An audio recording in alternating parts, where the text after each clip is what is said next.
In this video, I'm going to be talking about how the whole notion of eliciting strategies in neurolinguistic programming is a myth. Yes, you heard that right.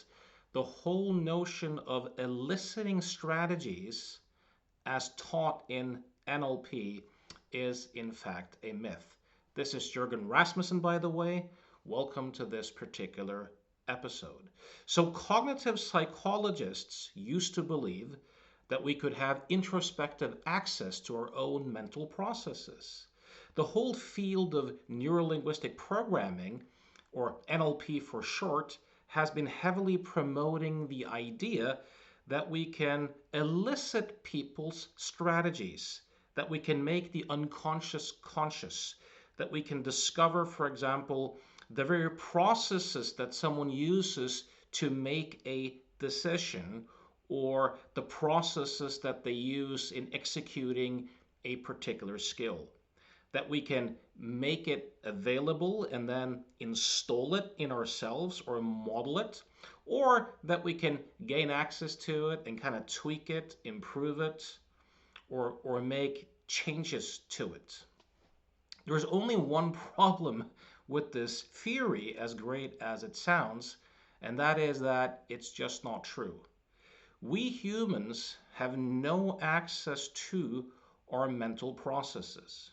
We have no access to our cognitive processes at all. Now, that might seem really weird coming from someone like me, and it might seem like an extremist claim. But I'm going to do my best to illuminate to you why this, in fact, is the case, that we actually have no access to our mental processes whatsoever. Consider perception. I'm pretty sure that if I lift this thing here up to you and say, "What is this?" you'll say, "It's a red book." Now, the thing about perception is that the only thing you have access to is the end result of a bunch of invisible processes that you can't see and never chose. The redness is not inherent in the objects. The redness emerges out of an interaction between reflected light, a human eye, consciousness, a brain, concepts. Now, all that you have access to is the end result of those processes. But you have zero access to the processes themselves. You could attempt to meditate or do strategy elicitation all day long, and it will get you no closer to discovering the processes that the end output, seeing the color red, emerges out of.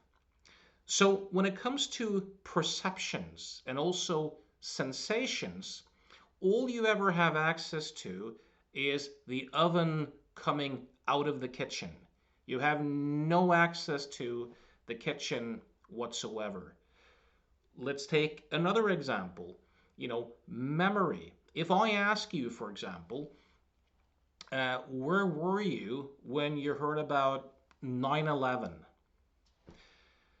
Well, either you're going to draw a blank or something's going to come up into your mind, some image or some scene and some feelings might emerge into your mind. That's like the color red. That's the end result of a bunch of processes that you can't see and that you never chose. So the particular, what we could say, mental image or internal dialogue or set of feelings, sensations, again, are the cookie coming out of the oven. It's the end result of the process, not the process itself. So, for example, when memory is activated and you remember something, you have zero access to the process, just like you did with perception and the color red. Or let's say in terms of thinking or cognition, a decision. Let's say that you walk by a bakery and you smell something, and you get a feeling that says, ooh, would be nice with some cinnamon rolls or something, and you walk into the bakery, and you kind of scan around, and let's say that there's a couple of items that look tempting. You get a particular feeling perhaps when you look at two of the items, but that feeling in your guts or in your throat or whatever it might be, that's the end result of a bunch of processes that you have no access to. You can meditate all day. You can attempt to do NLP strategy elicitation all day. And then finally, perhaps, uh, you'll look at one of the items, the chocolate brownie, and you get this feeling and you go, ah, I'll have the chocolate brownie.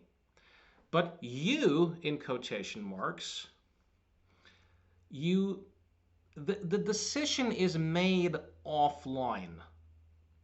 What you get access to again is like the color red, the end result of the process, right? So what does this say then about the whole notion of strategy elicitation? Is there no hope or no way of learning something from someone else? No, except for the fact that you have no access to their their unconscious processes, if you will. Um, what we human beings can have is that we can have a more or less correct theory about the rules or the premises that we use to approach or solve a particular problem. It doesn't matter if you're playing chess or you're doing mathematics or you're engaging in some sort of activity. You might have a more or less correct theory about rules and premises, again, that you might be engaging in to solve a particular problem.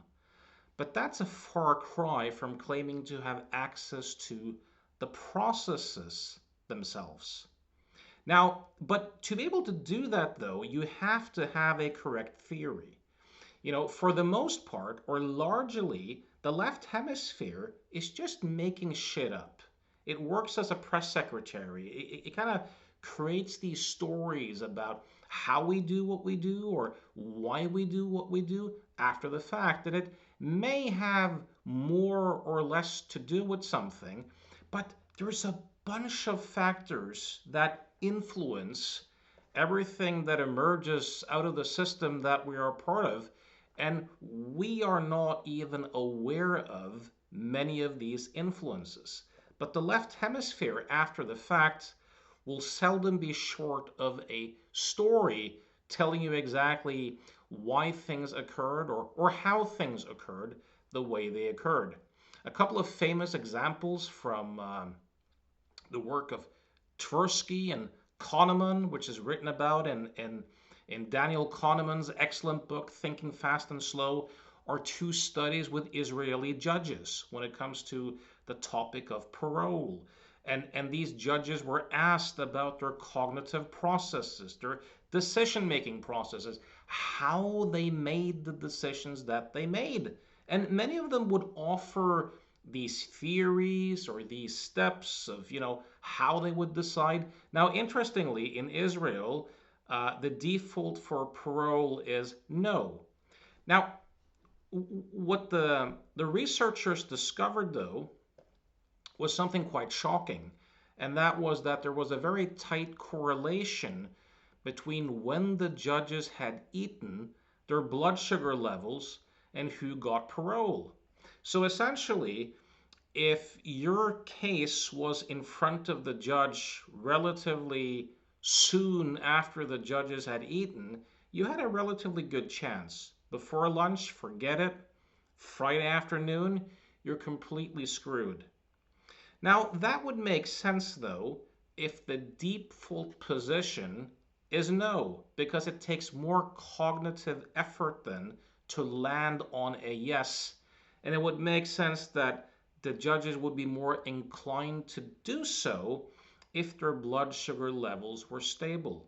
But interestingly, as you may predict, none of the judges in either of the two large studies ever said something close to, you know what, maybe my blood sugar levels or when I ate food had something to do with who I granted parole or not.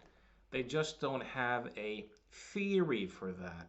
Another interesting example, which is written about in Timothy Wilson's excellent book, Strangers to Ourselves, is this study that was replicated in Virginia, where you have this national park where you have two bridges. One bridge is pretty close to the ground, and then you have a shaky bridge high up there where a lot of people get a little bit nervous when they walk it because there's a lot of sounds and it feels a bit unstable. So group A is guys walking on the first bridge, which is close to the ground, and group B are the guys who are walking on the tall bridge.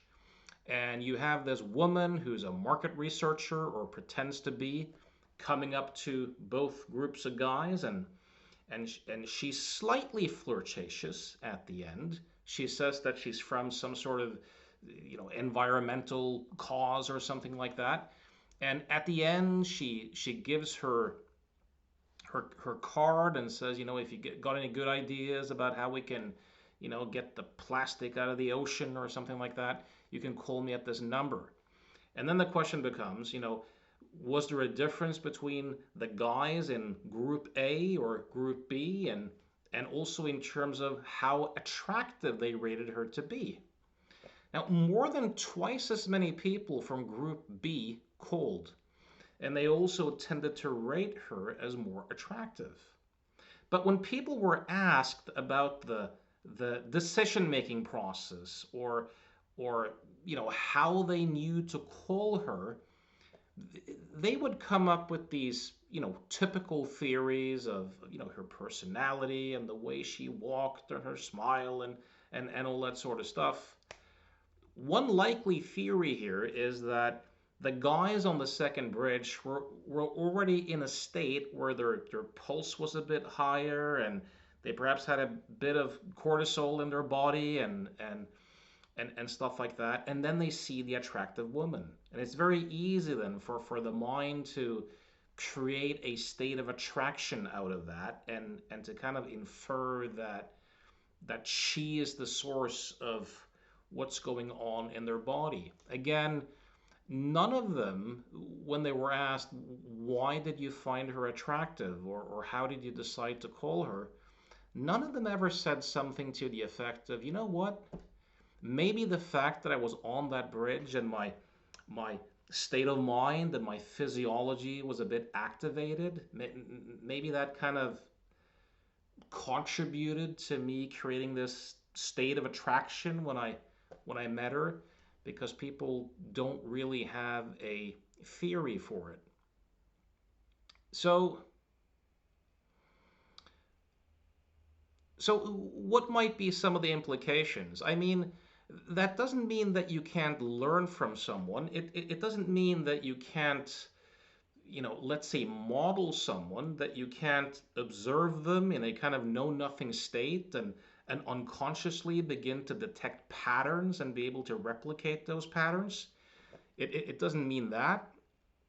Neither does it mean that you can't, glean any useful information from someone about what premises they might be using, or rules, or what they pay attention to, or what they tend to ignore. There might still be very useful information to pick up. It's just that we're making it up, right? And we don't really have access. We might have a good theory, but again, that's a far cry from claiming to have access to the processes themselves. When it comes to psychotherapy and change work, of course, people will very often claim that they help people to examine the processes that they use to make decisions and to choose and stuff like that, it would probably be more accurate to claim that that what psychotherapy and coaching does is that it gives people a new theory, a new theory of how their minds work, essentially. And then those new theories may lead to insights or help people to change their predictions, right? Also, remember this: you don't have access to your thinking, but you have thinking to what you were thinking. Meaning, you can't really even access what was going on in your mind when you did something 5 months ago or last year, because all that's really happening is that your mind is currently kind of constructing what it thinks was happening back then.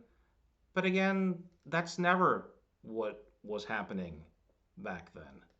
This doesn't mean that a new theory or a new insight or rehearsing someone uh, or seeing something new might not influence the very unconscious processes that a particular behavior or shift or change emerges out of.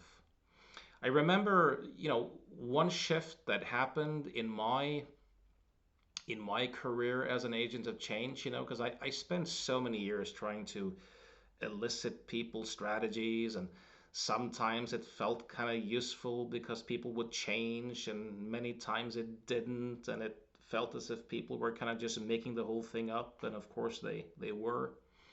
And I remember when I got introduced, this is more than 20 years ago, but I got introduced to the work of Albert Ellis, and I started, for example, looking for people's masturbatory demands, and I got introduced to the work of Byron Katie, and I kind of got this system to work with, how that radically improved the results. Because again, let's take a client who struggled with angering. A good theory, partial theory, is that anger means rule violation. That when someone is angry in a particular context, it's due to them having some rule or some strong expectation of how things should be, and then other people or the world not complying to that, right? That's a really good theory, and it's accurate, and it's useful. So I know, for example, that if someone claims to anger in a particular situation, even though they may not have access to their processes directly or much of what's going on in their minds, they might just have access to the feelings of anger and the memory of being in a particular situation and some of the thoughts in their mind, right? Some of the end results of the processes. I know that I can often easily help them to kind of reverse engineer things and go, for you to have gotten that angry in that situation, what must you have been demanding of your wife or your daughter or of traffic or whatever? And then we can look at that, and we can either help them to see it as an illusion of sorts, or we can help them to question those particular demands or change the rules, and thereby change their mind's predictions for what's going to happen the next time. And that will, of course, influence their unconscious processes, even though we don't necessarily have direct access to the processes in and of themselves. So I hope this was useful for you. Um, if you want to read more about this particular topic, the kind of scientific research that I'm basing these claims on, again, Daniel Kahneman's book, Thinking Fast and Slow, is a great choice. Also, Timothy Wilson's book, Strangers to Ourselves, and of course, the book of the famous social psychologist Richard Nisbett. Mindware is an excellent book. His memoir, titled Thinking, is also excellent and goes into the research on this in depth. As always, if you're looking to make some sort of change in your life and you're wondering whether you and I could be a good fit, I invite you to send me an email through provocativehypnosis.com. We can set up a conversation and see if it makes sense to work together. And as always, thanks for listening.